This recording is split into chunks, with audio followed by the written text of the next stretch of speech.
1 जनवरी 1994 को प्रेम Mohan and company ने 45,000 का मशीन खरीदा। 45,000 का मशीन खरीदा। 45,000 का मशीन खरीदा। उन्होंने यह अनुमान लगाया कि इस मशीन का अनुमानित जीवन काल कितना है, 5 वर्ष। मतलब 45,000 का मशीन 5 साल चलेगा। अब 5 साल चलने के बाद उसका अवशिष्ट मूल्य 5,000 रुपये होगा। मतलब 5,000 में ये लगभग बिक जाएगा। इसकी वैल्यू जो होगी 5 साल बाद कितनी होगी, 5,000 होगी। ठीक है, मतलब 45,000 की मशीन को 5,000 स्क्रैप वैल्यू माइनस कर दूं मैं, 45 में से 5 तो कितना बचेगा, 40,000। 40,000 को मैं 5 साल से डिवाइड कर दूं, 40,000 को मैं 5 साल से डिवाइड कर दूं तो मेरा 8,000 रुपये डेप्रिसिएशन आएगा, वो 1 साल का। ठीक है, इसी तरह से हम लोग आगे बढ़ते हैं। उन्होंने 1 जुलाई 1995 को तथा 1 जनवरी 1996 को कुछ अतिरिक्त मशीनें खरीदी। 2 डेट दिया, 1 जुलाई 1995, 1 जनवरी 1996, 2 डेट दिया है। फिर 2 मशीन के बारे में बोला है। कुछ अतिरिक्त मशीनें 11,200 रुपये। इसका अंतिम मूल्य मतलब वही अवशिष्ट मूल्य 1,200 है ना। 11,200 का स्क्रैप वैल्यू कितना है, 1,200।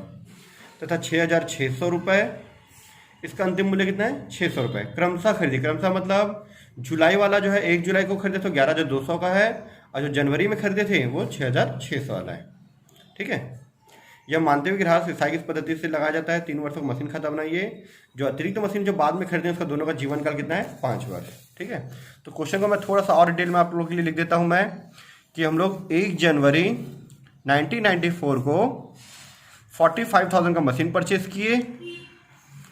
ठीक है, फिर 1 जुलाई 1995 को 11,200 रुपये का मशीन परचेज किए हैं। फिर से 1 जनवरी 1996 को 6,600 रुपये का मशीन परचेज किए हैं। इसका स्क्रैप वैल्यू अवशिष्ट मूल्य 5,000 है, इसका 1,200 है और इसका 600 है। तीनों का जीवन काल कितना है, 5 साल 5 साल 5 साल है। ठीक है, ये क्वेश्चन मैंने थोड़ा सा डिटेल में बता दिया आप लोगों को। चलो पहले हम लोग का फॉर्मूला लिख लेते हैं। फॉर्मूला होता है हमारा depreciation is equal to annual depreciation, या फिर depreciation is equal to cost of machinery. मैं इंग्लिश में लिख रहा हूँ, तुम लोग भी आदत डालो इंग्लिश में लिखने का। ठीक है, कॉस्ट ऑफ मशीनरी मतलब मशीनरी की लागत minus scrap value divide by estimated life of machinery. Estimated life of machinery. ठीक है, तो मैं लिख देना से फर्स्ट मशीन। ठीक है, इसका डेट डाल देता हूँ मैं कि ये कब खरीदे थे, 1 जनवरी 1994 को परचेज किए थे इसको। ठीक है, डेट डालना जरूरी नहीं है, मैंने ऐसे डाल दिया तो याद रहे करके। कितने में खरीदे थे, 45,000 में परचेज किए थे। इसका स्क्रैप वैल्यू था 5,000, जीवन काल था 5 वर्ष। ठीक है, इसमें से इसको माइनस करेंगे तो आएगा 40,000। 40,000 को मैं 5 से डिवाइड कर दूंगा तो इसका 1 साल का डेप्रिसिएशन आएगा 8,000 रुपये। ये 1 साल का है। ठीक है, 6 महीने यूज़ होगा तो 6 महीने का निकालेंगे, 3 महीने यूज़ होगा तो 3 महीने का निकालेंगे। फिर ऐसी सेकंड मशीन परचेज किए थे। सेकंड मशीन कितने खरीदे थे, 11,200 रुपये का। इसका स्क्रैप वैल्यू था 1,200 रुपये। जीवन काल इसका भी 5 वर्ष था। ठीक है,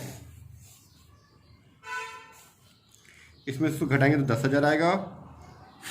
10,000 को मैं 2 से डिवाइड कर देता हूँ तो इसका आ जाएगा 1 साल का 2,000 रुपये आएगा। 2 से 5 से डिवाइड करूँगा मैं इसको, 10,000 को 5 से डिवाइड कर 2,000 रुपये आएगा। ठीक है, फिर थर्ड मशीन, इसका कब खरीदे थे हम लोग, 1 जुलाई 1995 को परचेज किए थे। ठीक है, फिर थर्ड मशीन हम लोग परचेज किए हैं 6,600 रुपये में। इसका स्क्रैप वैल्यू था 600, इसका भी टाइम था 5 साल। इसमें से इसको माइनस कर दूँ तो जाएगा 6,000। 6,000 को मैं 5 से डिवाइड करूँ तो 1,200 रुपये आएगा।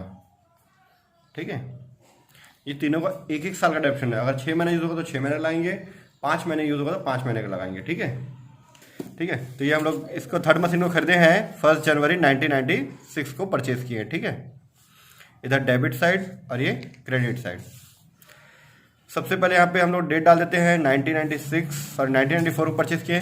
मैं डेट नहीं डाल, मतलब कॉलम का नाम नहीं लिखा हूँ, डायरेक्ट बना दे रहा हूँ। ठीक है, 1 जनवरी हम लोग पहला मशीन कब खरीदे थे, 1 जनवरी 1994 खरीदे थे 45,000 का, टू कैश अकाउंट, क्योंकि machinery account debit to cash account, machine 1 कितने में खरीदे? 45,000 रुपये में। यहाँ माइनस मत कर देना, फॉर्मूले में माइनस करते हैं, ठीक है। खर्चा उसको ऐड करते हैं, पर आज हमारे पास कितना पैसा गया उससे मतलब है, फ्यूचर में कितना पैसा आ रहा है उससे मतलब नहीं है। आज हमारे पास कितना पैसा गया? 45,000 गया है, 45,000 लिख दिया, ठीक है। अभी 1994 में एक ही मशीन है हमारे पास, क्योंकि सेकंड मशीन कब खरीदे? 95 में खरीदे, ठीक है।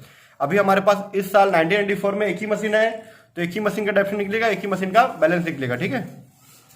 31 दिसंबर को बाय डेप्रिसिएशन अकाउंट, ठीक है। मशीन नंबर 1 का कितना है? 8,000 रुपये। देखो 45,000 मशीन का 8,000 रुपये, ठीक है। 8,000 रुपये bye balance carry down. Carry down क्यों निकाले बेटा? बैलेंस क्यों निकाले?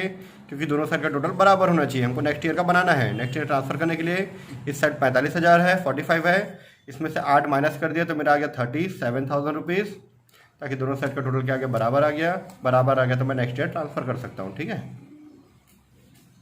अभी 37 जो है इधर ट्रांसफर हो जाएगा 1995 में।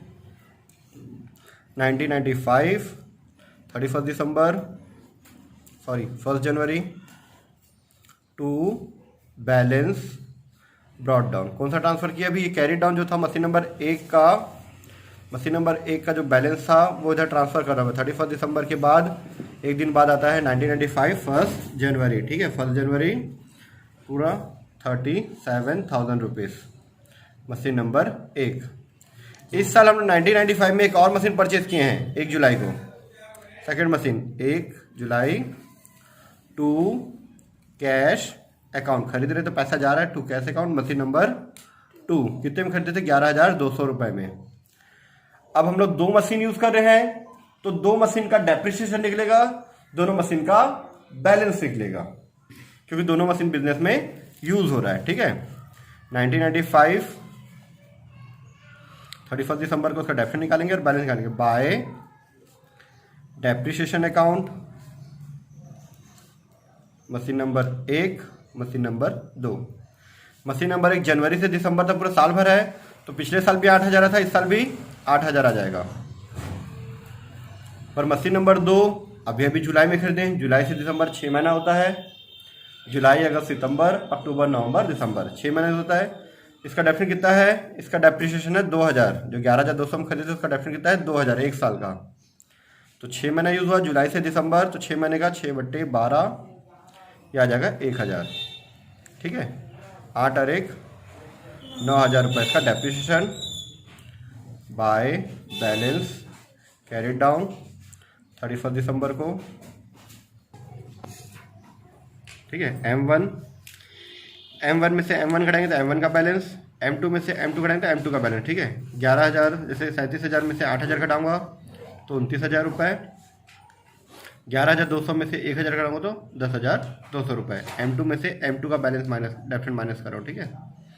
10,200 ऐड कर दो इसको, 29 और 10 को 39,200, ठीक है। अब दोनों साइड का टोटल कर देते हम लोग, इस साइड का टोटल और इस साइड टोटल बराबर आना चाहिए, चेक करते हैं। 37 और 11 48,200, 39 और 9 48,200, ठीक है। फिर से बैलेंस इधर उतारेंगे और इस साल का डेप्ट लगा देंगे, ठीक है। चलो मैं इसी साल एडजस्ट कर देता हूँ, 1996 में इतने में एडजस्ट कर देता हूँ उसको।